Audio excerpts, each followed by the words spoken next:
Happy National Fast Food Day, and welcome to Week 11 of the 2022 season of the Sandlot Fantasy Football League.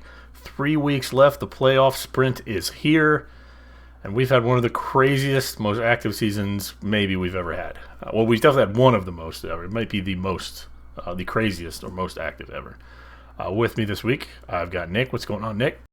Hey, bro. How's it going? Pretty good, man. What's going on, Hillers? Oh, I'm so bloated. I had like 40 chicken McNuggets to celebrate National Fast Food Day. Oh, yeah, I was going to ask you, what's you guys' favorite fast food restaurant? We're defining fast food as like it's one of the Taco Bell. chains, right? Like if it has a drive-through, it's Basically it's has a drive-through, yeah, I think. Okay. I mean, Taco Taco Bell has a special space. It has my heart. They all have their own they're like they each have their own special Taco Bell forever. thing to it, right? Like I think Wendy's is probably just the best all around, but like a double quarter pounder is really hard to beat.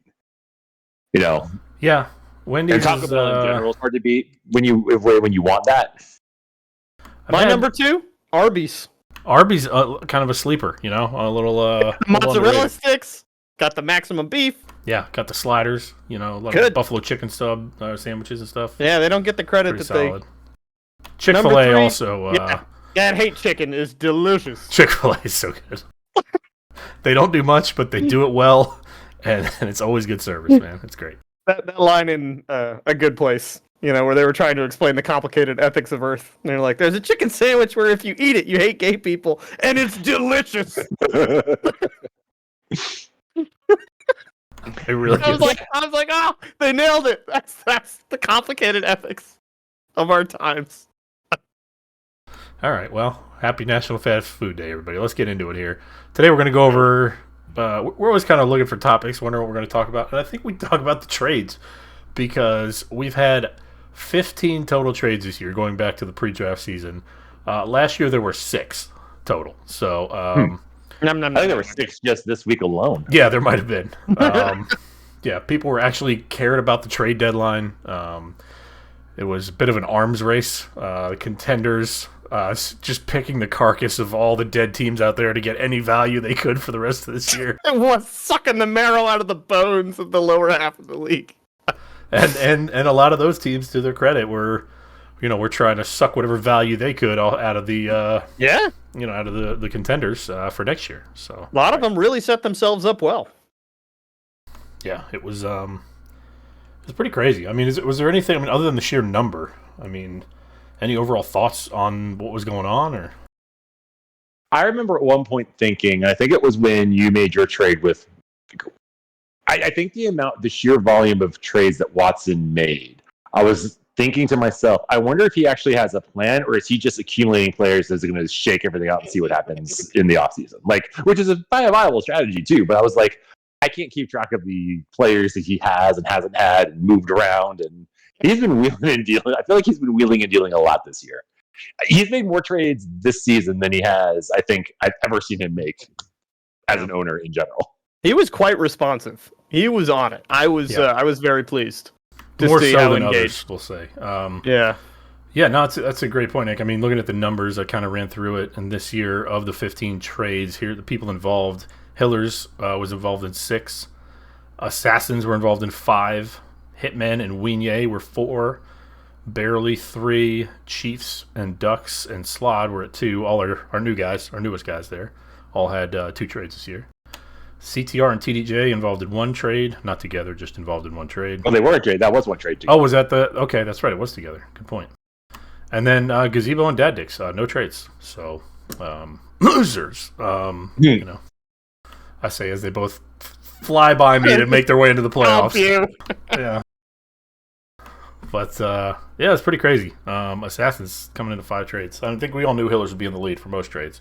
I love it. That's how I love to play the game. And speaking just for myself, like when I saw trades like you were doing and like big names moving, you know, when you see guys like Cooper Kupp, you know, changing teams, it really put the frighteners on me. I was like, my team isn't good enough for these newly upgraded, you know, potential division winners. Is like I gotta make this team better, and it's gotta happen fast because the deadline's coming up, and so it got me looking at every player on every roster to think about where the deals can get done. I mean, I love shifting players around. That is known. But this year, it was less about having fun and more about panic.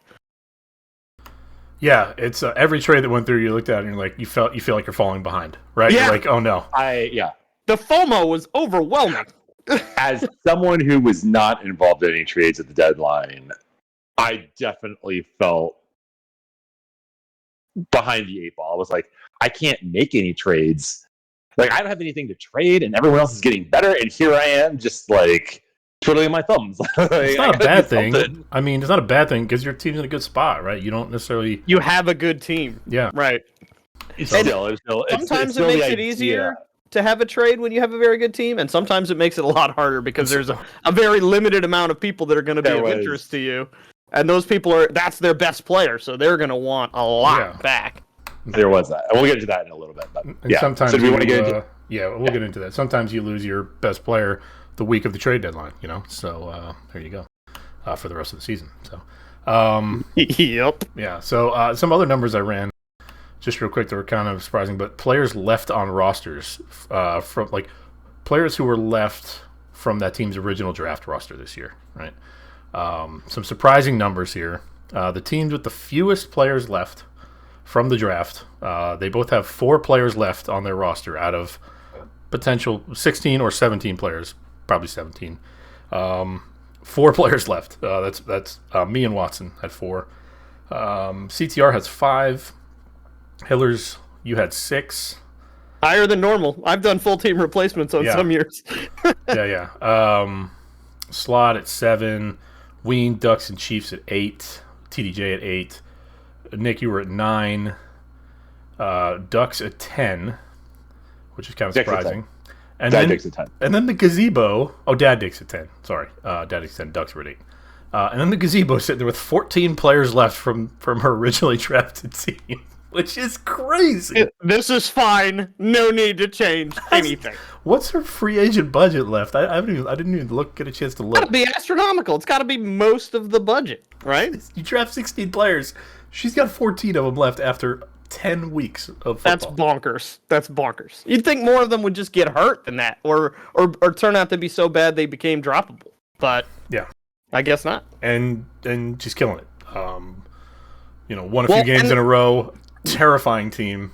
I want no part of it. Well, and normally I would say, okay, well, that means this owner is just not paying attention, is not engaged. I know that is not the case. She is poring over this stuff. Yeah. Was looking at rosters just as much as I was in this last week, and just couldn't see a way that made sense to her to go forward. So, yeah. So, I don't know how that compares to previous years, but I figured with all the trades, I'd run that just to kind of see. But anyway, let's get it. You guys want to get into the trades a little bit? Yeah, let's get in. All right. We kind of just go to superlatives and we don't know what else to do. So we each kind of made these categories for trades. And the first one we're going to start off is maybe our most surprising trade that we saw. I guess I'll start here with the one that shocked me the most was CTR and TDJ. That trade, I think, Nick, you said it well when you messaged Pritchard from the top rope. Like, just came out of nowhere, because I was honestly, I don't know if you guys were, I was trying to get Kamara off of Roscoe. Yeah. I got him. I think everybody was trying to. So he had his pick. I didn't think he was ever going to leave that team. He loved Kamara. Yeah. Yeah, and so this trade went through was Alvin Kamara, Deebo Samuel, and George Kittle for Dameon Pierce, Jameson Williams, and Garrett Wilson. Nick, what do we think of this? Well, I mean, we can get into this again a little bit later too, but I think that what's funny about this trade is after 1 week, we look at this and think that it was TDJ trying to make a power play, and at the end of the day, like, CTR actually benefited from this after week 1 by a crazy amount of points, because Dameon Pierce alone just got outscored Kamara, Deebo, and Kittle combined the first week that he had them. Bigger story, like, there's still 3 weeks left to play, and I'm not going to take those numbers forever. But I remember thinking at the time that it was like, oh, all right, this is the best trade. This is the most, all the chips in the table, I'm making a run for it. Especially if we're a team that wasn't trying to solidify. Like, Pritchard is in the wild card hunt. He's like, I need to get in the playoffs. So here's my here's my D. What are you going to do? And there we go. Like he's right there in it. As an owner who normally doesn't have these kind of moments right throughout the season, Richards normally just kind of stays the course. A good owner makes good moves, but mostly just free agent moves, right? And works his way through the year. So this is probably the biggest trade we've ever seen him make. And when I talk about me starting to panic, when I saw this one come through, it was an absolute code brown for me. You know what I mean? How good is Pritchard now? On the site, I was just like, "Oh no, they're coming up from in my own division." They're sneaking in here, and I think this one is really interesting in that, people sometimes assume that if you're making a trade with good young guys late in the season that are a little bit cheaper, that you're dumping, your studs. A lot of times, those new guys, especially late in the season like this, will end up with more points by the end of the season, and you'll end up, with the better value and the more, in-season points. That happens more than people think. It seems like an obvious trade, but I mean, you got to be so careful with those. Well, I think a lot of times rookies get their footing in the second half of their first year, right? Or like maybe the starter that was in front of them gets hurt and they have their time to come in. So that's why that happens sometimes. But yeah, that was cool. Hillers, you had one here. I did. What was your most surprising trade? My most surprising trade was Watson, Swift, and Kupp for Taylor. Your trade with Watson here, because that is your whole future. I mean, all of it. You made a real statement of intent there. And Jonathan Taylor is still easily a number one RB, but he's not the number one RB like he was last season. You know what I mean? There's been a bit of regression for him, and to see that many guys go for him, and it one put me on notice about what the price for top tier starters is. But two, I was like, wow, okay, Merrill is burning the ships. He's not looking back. This is gonna be the year that he puts everything into it. And I was real surprised to see Swift and Kupp especially go as a package for any player in the league. So we'll see how it works out. But I was, when that one came through, it was whoa. Yeah. The team had been on fumes. It was, I had to make a move. And with Kupp going down, these were players that were going to really not do much for me the rest of this year that could provide value for somebody in the future. I wasn't sure. I mean, it was a 5-minute trade discussion. I mean, it was over pretty quick. Wow. I wasn't sure I was going to be able to get Taylor. I know he struggled early, but I'm hoping that he has the kind of second half this year that he had last year. And if he does, then I'm poised to hopefully make a little run here. Sneak your way past Grimes. Jeez. Nick, which one? What was yours? I guess I thought that he just gave up a lot. Like I got what you were trying to do. You're trying to make a play because you lost Kupp, but I just feel like giving up so many keepers for a player that you don't really know. Like, sure, they have a new coach. The Colts have a new coach, but like the players are still the same.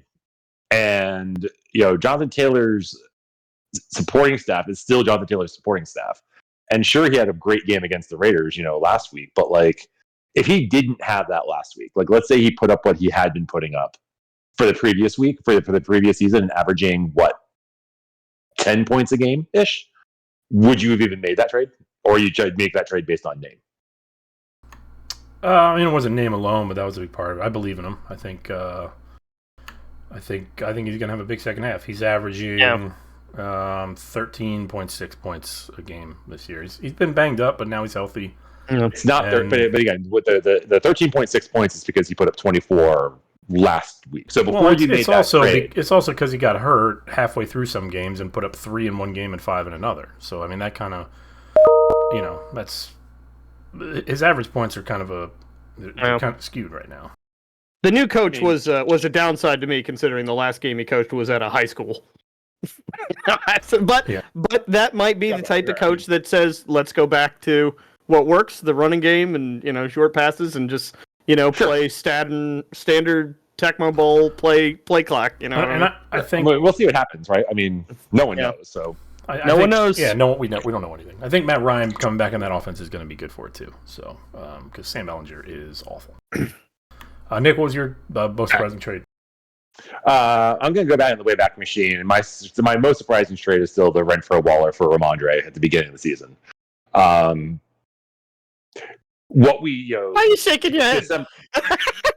I mean, I'm just saying, like, what we know now doesn't matter. Doesn't change the fact that at the time of the trade, that was a ridiculous trade, and the fact that it worked out perfectly for Hillers now doesn't change the fact that he still could have got Ramondre for a quarter of his price, for more than what he has now, but still with plenty of money, especially knowing that Hillers had as much money he had, and gone into the season with what was presumed to be the number one, a top 3 tight end and a great number 2 option in a pass-heavy offense. Like, going into the season, Waller and Renfrow were definitely the guys to have, especially for a cheap value, over someone that you could pick up for less than $10 in the draft, $10 to $15 in the draft, depending on where he got nominated. So the most surprising trade is still that results on November 17th aside. Yeah, I don't think you're wrong. I joke that Hiller's just the magic man. Everything just things just kind of work out for him a lot of times that don't seem like they should. But that's because we don't know what we're doing. Nobody really has any idea, and why wouldn't it work out, right? Right. So I guess I could see the Davante Adams coming in, hitting, taking Renfrow taking a hit from that. The Waller injury. The reason this worked out for Hillers clearly is because Waller's been hurt all year, which we didn't know was going to be the case at the time.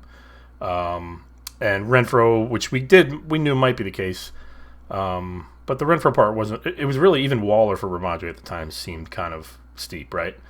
Right. Not only that, but then the phasing out of Damon Harris. So Damon Harris getting hurt for a few weeks, missing games with illnesses, stuff like that. That's kind of why it worked out a lot of it. Ramondre's been great. Don't get me wrong; he's looked better than Harris pretty much every game that they played together. But there were some circumstances that led to this working out for him too.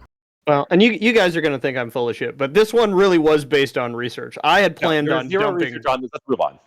No, that's not true. There was a lot. There was a lot of research. Because your research is not looking into a crystal ball and looking into the future. Well, take us through your research. Okay, so preseason, I was reading everything, and there was a lot of reasons to like the Vindicator.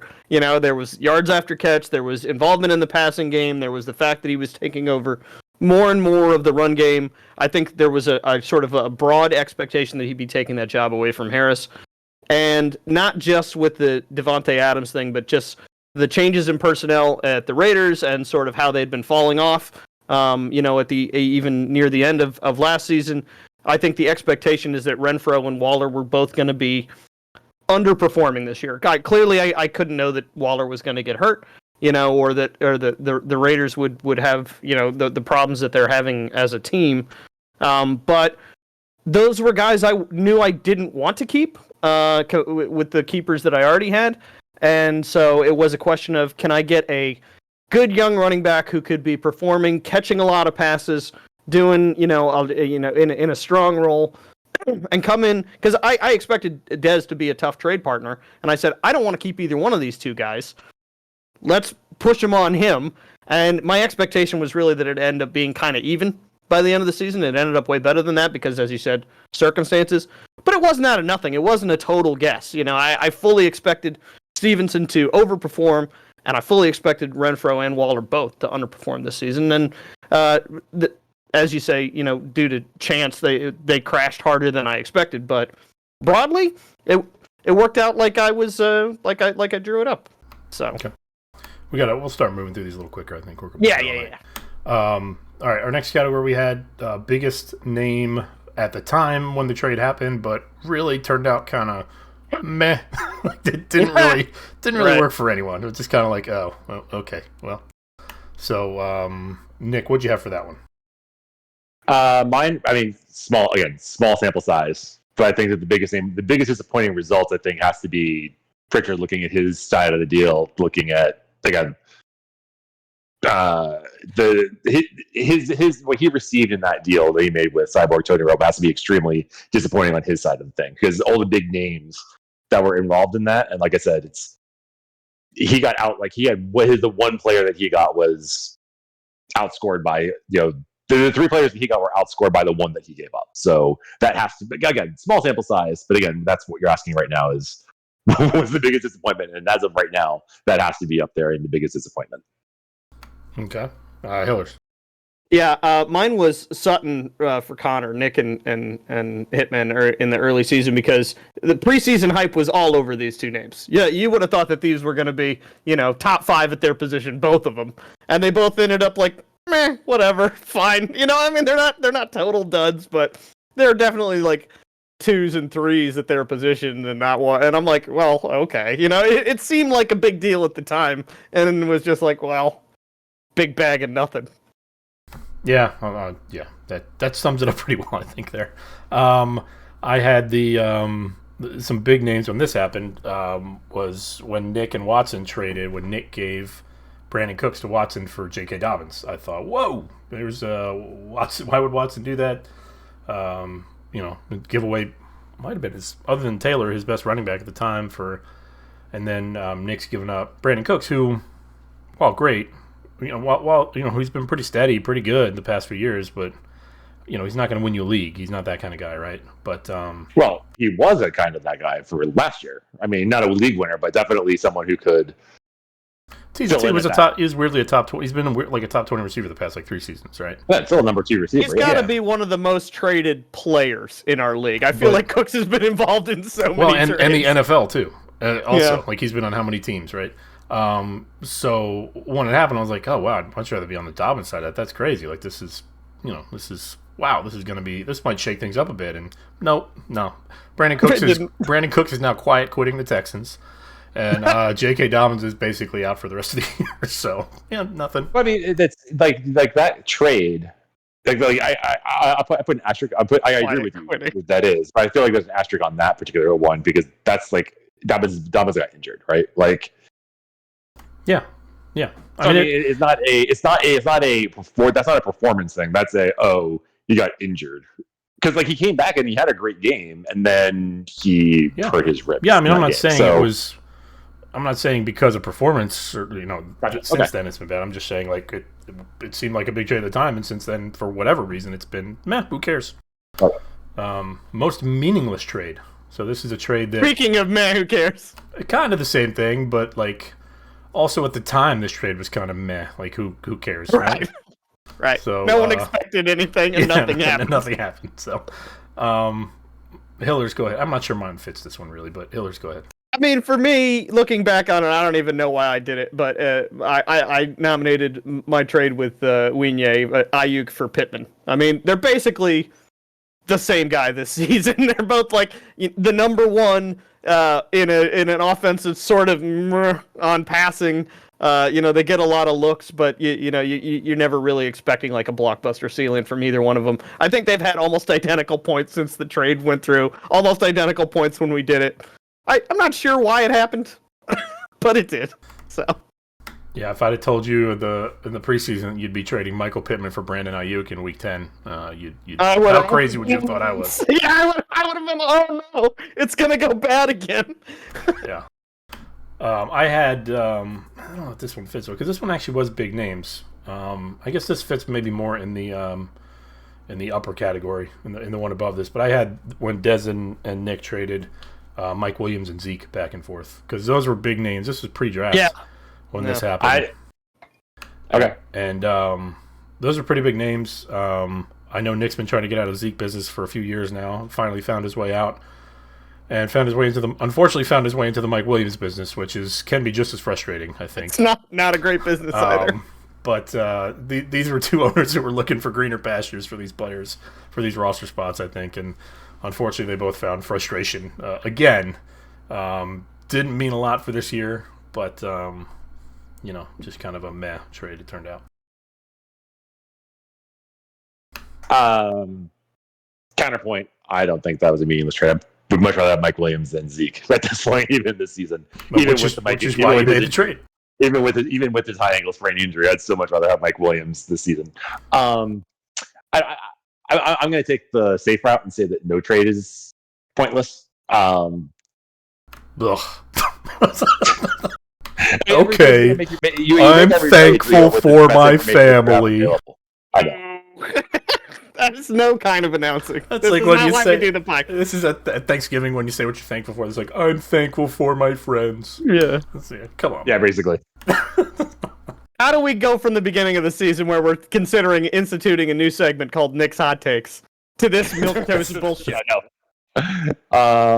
Maybe this is Nick's hot take. Nothing Okay. means anything. All right. Well, no trade is meaningless. Nihilism corner. Nothing means means anything. All right. Then we'll go to worst trade. I guess I'll start this one here. I had the worst trade I thought was when Slod gave Mike Evans to the Chiefs for Tyler Algier and Devontae Smith.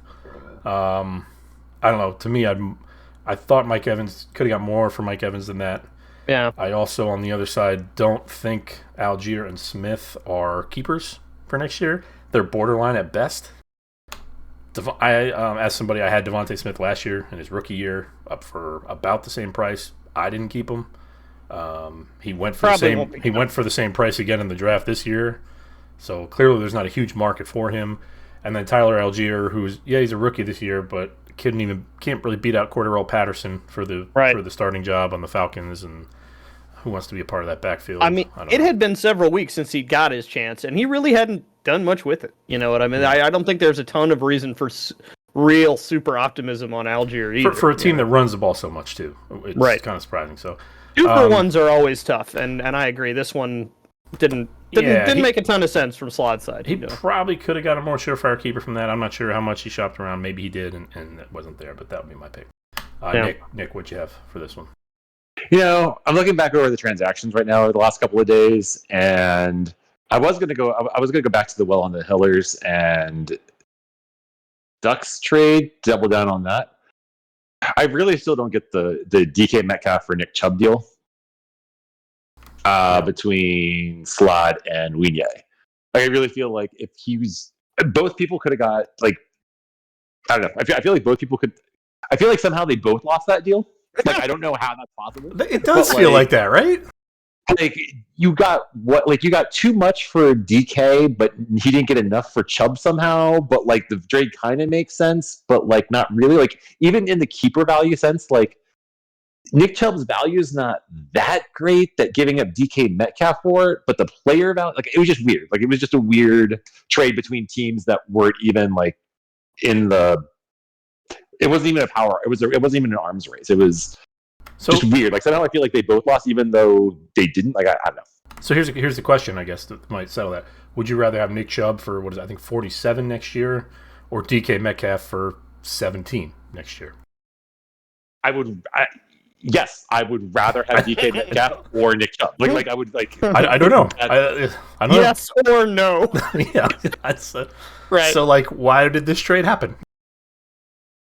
It's a mystery. Because Slod wanted to have a running back for next year, and we wanted to have a wide receiver. Like, that's, I guess, the only thing that makes sense. But okay, no, that's a good call. That's, Ween wasn't going to walk in. Ween's not going to walk into next year with Barkley and Chubb, so he has to move one of them, and he moves DK. But I feel like that's the kind of trade where you wait till the offseason. Like, maybe you can get a better trade from a contender at that point, who's like, no, I need Nick Chubb, and I'll give you Cooper Kupp.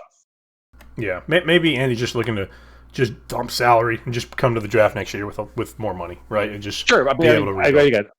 Yeah, and I think on November 1st, like, that's not the kind of trade that you make on November 1st, right? Like, yeah, sure.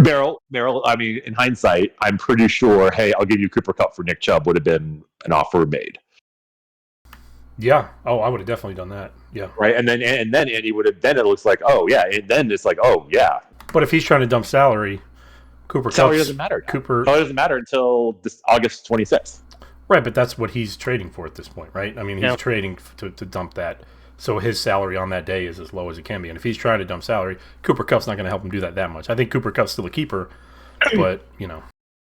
But, yeah, I see what you're saying. Right. I mean, I'd rather have Kupp than Metcalf, but it's an extra $20. Oh, right? yeah, by a large amount. All right. I mean, top 5 guys don't get traded that often. And obviously he's not going to be a top 5 guy this year, but remarkable that anytime you see one of them move, that's something. What'd you have, Oops?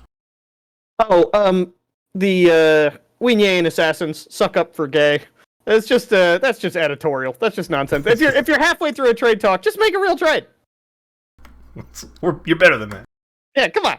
What are you doing? All Who are right. you trying to impress? It's been done before. We're gonna skip that blank category we got there. Let's go with the biggest steal, which kind of probably coincides with what I guess maybe we think worst trade or for somebody, you know. But Nick, what'd you have for worst? I think it's up to interpret. It's Interpretation. Looks like a cat. Yeah, that's why robot. we're here, is to interpret it. this much money on the keeper fees, and this is what's going to happen here. Like the trade that you made with Watson for him to get Cup and Swift probably helps him get the best value, the biggest You quote, extend it steal out to for next the season. future. Yeah, Yeah. so if you from a franchise standpoint, like that's the biggest steal. Okay, Okay, that tracks. Hillers. I'm gonna take a victory lap. Vindicator. I think I nailed it. No one believed in it. I've got maybe 100 points more value out of the one guy than I gave for the two, and suck it, Des. Yeah, I think that's a good call. I doubled down here, and I guess this does kind of go with what I said to coincide with the worst trade to the biggest steal. I'm sticking with that Chiefs over slot, I guess. Still, Makes for sense. reasons I said before. There's probably could have found another one, but whatever. Biggest value for next year in a trade. Yeah. Some of this ground's been covered already, but feel free to. Yeah, Good and we've talked at great length already about the Hitman Assassins deal, which might be the biggest deal of the season. But if it's not, it's the other one, which is Pierce, Williams, and Wilson for Kamara, Samuel, and Kittle. I mean, getting Pierce is a coup, and then Williams and Wilson are both those kinds of guys that are showing like a fair amount of promise as young players at cheap prices. So it does seem like the basis of a future team to me. Given up for some guys that were on their way out, not performing like they once did. It's no longer 3 title town over at CTR, and it looks like he's almost single-handedly refreshing his roster here. So I was really impressed by that. And then Nick, you and I think had my trade with Watson, the recent one for Cup and Jonathan Taylor. Right, which is kind of going to be the theme going forward for the next couple of categories. This is the Oscars, and yeah, you're right. You're getting No, all the that's a good guys. point. Yeah. This is the Leonardo DiCaprio. We're running out of people to thank here. It's now we're thanking our agents' cousins and stuff like that. Yeah, Leonardo DiCaprio, Martin Scorsese films for nomination, and it's Best Actor, Best Supporting Actor, Best Director, and Best Film. These are the next categories, so Right. Yeah. who's coming up now. So biggest gamble, which again is kind of along the same Unanimous. lines. It was unanimous. My trade with Watson, the Watson Swift Cup for Jonathan Taylor. Your whole future. I mean, say that? Explain to me how you felt once you made that trade, because I know you had put a lot of stock in, and rightfully so, a lot of stock in Swift and Cup in particular. I don't know what you thought about Watson, but tell me, like, as soon as you made it, like, how do you feel? The player Watson. Honestly, I probably felt relief. I probably felt relief more than anything, because the Swift thing all year has been driving me crazy. Because he's just not playing. They're just not playing him for whatever reason. I think he's probably still hurt, but he's not on the injury report. He was out for a few weeks. When he did play, even in week 1, the guy had like 10 carries for like 160 yards. Jamal Williams had like 16 for 25 yards, but Jamal Williams had 3 touchdowns. So Swift wasn't getting the goal line carries. So That had to have been maddening. even if he, gets healthy this year, that's still something that's going to struggle with. And I don't know that it's going to be more than a 50-50 split the rest of the year. So I'm fine getting out of that backfield. The Cooper Cup thing, he's out for this year. Jonathan Taylor's the same price, basically. So you got to move on. I'm moving on. I'm getting Jonathan Taylor, who was kind of a consensus top 2 pick this year between him and McCaffrey. Yeah. I have both of them now, so I like that in my backfield. I like that. And I could keep both. I could keep both of them still, and I don't think my whole future is gone. I've still got Olave. I've still got Jalen Hurts too. So I've still got keepers. So. Interesting. Yeah. Thanks for that inside look. Yeah. Honorable mention trades. Did we have any that we hadn't really talked about? I had one. Okay.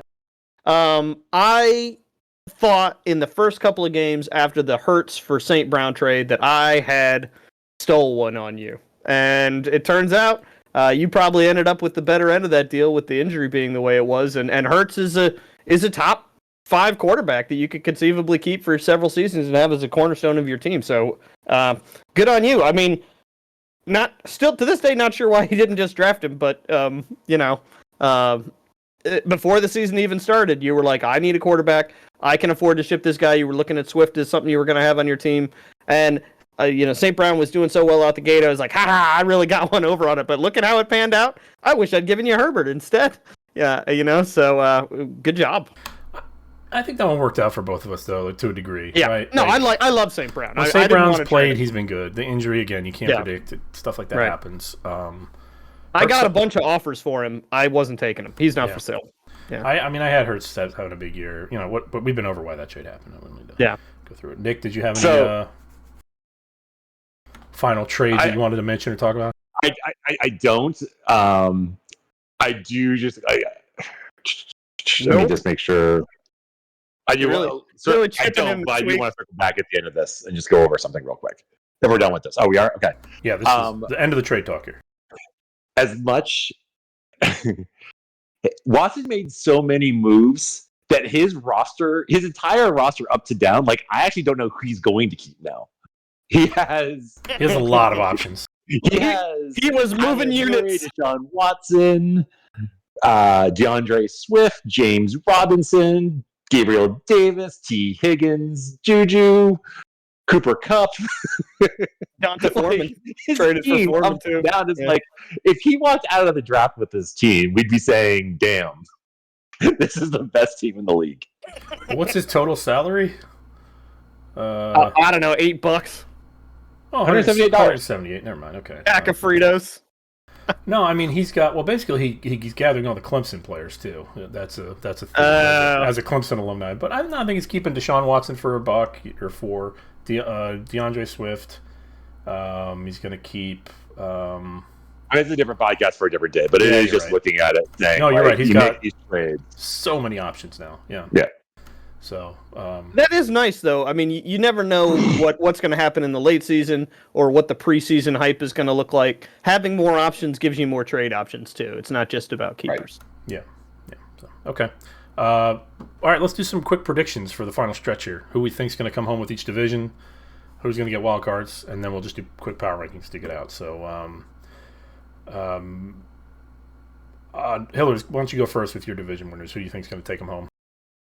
My division winners, I have myself, mainly just because of the last bit of the schedule, and Nick and Daria have to play each other. Do you not play them too? I play Daria in the final week of the season, but if either one of them lose, it's going to be tough. I think that because I'm relatively confident in this week in my game against the Ducks, and then I have CTR while they play each other. And then Daria is my final week. So if either one of them lose, it's just strength of schedule. It's just looking like it's within grasp for me. I'm done playing Nick, which, thank God, I never want to play that team again. Yeah. Well, you might see him again. I might. I've got I've got myself. I've got you. I see Grimes doing his Grimes thing, but his team is so bad. I just don't think he can maintain it over 3 more weeks. And then I've got the not going to happen Chiefs as a division winner there. Wildcards? Wildcards, barely an inconvenience. And I was tempted to put Gazebo, but just because it's Pritchard and that's such a Pritchard thing, I bet he gets into the wildcard too. Wow, taking Gazebo out. Gazebo. She just has such terrible luck. Have you seen her all play? It's disgusting. Well, that's why I think 83-20. But that's why I think she gets in because she wins the tiebreaker. But we'll go to mine then to see. Okay. So I have Gazebo winning that division. Wow. Running the table the rest of the way and beating you in the final week to take it home, probably with a tiebreaker over you in the end. Which I'd have to lose to either Dez or Pritchard or both for that, or Dez and CTR or both for that to happen. Dez's teams, they're scrappy. Better than it was. You can't assume a victory. That's for sure. So I've got that. I've got Dad Dix winning the meatball salad division because, just that's the kind of thing that. Because the Wang of Fate knows what it's like. That's just always happens. So, and I've just sold my entire future, so that would be a fantastic thing to happen there. And And then I have the Chiefs taking home the Soggy Subway Sandwich. Wild cards, I've got Hillers and Barely in the wild card, meaning I miss the playoffs. So, ouch. Yeah. That would be devastating. That is such a pessimistic outlook. I find just set yourself up for disappointment, and then you'll never be disappointed. So, Nick, what'd you have? I like I think I'm with you, Merrill. I think that makes. And both wild cards are coming from Maximum Beef. I think the Gazebo winning the division is really interesting. But you're right, I don't see that happening because I think that there's too much ground to make up. So Hillers is going to win the division. Dad Dix is probably Dad Dix or Ducks could make a play to win that to be ball. I'm going to go with Dad Dix because that would be such a Grimes thing. And the problem with Ducks is I'm going to play Ducks in the final week. I play Dad Dix too, I guess. So there's a chance I lose to both of them, and then. Well, then you'd be done for sure. Yeah. Then I'm probably done. I mean, I might beat him on tiebreaker, but definitely the closest division. I don't know. The Chiefs and TDJ is close too. But I mean, in a just universe, both wild cards are coming out of Maximum Beef. The all plays there would have them easily on top of any other division. I think so. Yeah. The only thing that's going to screw up Maximum Beef is Daria and I beating each other up to the point because we're playing each other now. So if I beat her, that puts her at 8-7, and that puts, or if I lose to her, that puts me at 9-6, and it puts her at 9-6. So now we're tied. Like there's just a situation where we just keep beating each other up, and then one of these other teams is able to sneak into the playoffs. Is the only thing. Yeah. But I said in a just universe, we all know it isn't. But no, there's no justice in fantasy football. None. All right, power rankings. Let's close it out. Nick, do you have some to go? I do. Or? I do have something to go. You want to go first? Sure. So I have going from 12 to 7. I have the Weenye at the bottom. Slod.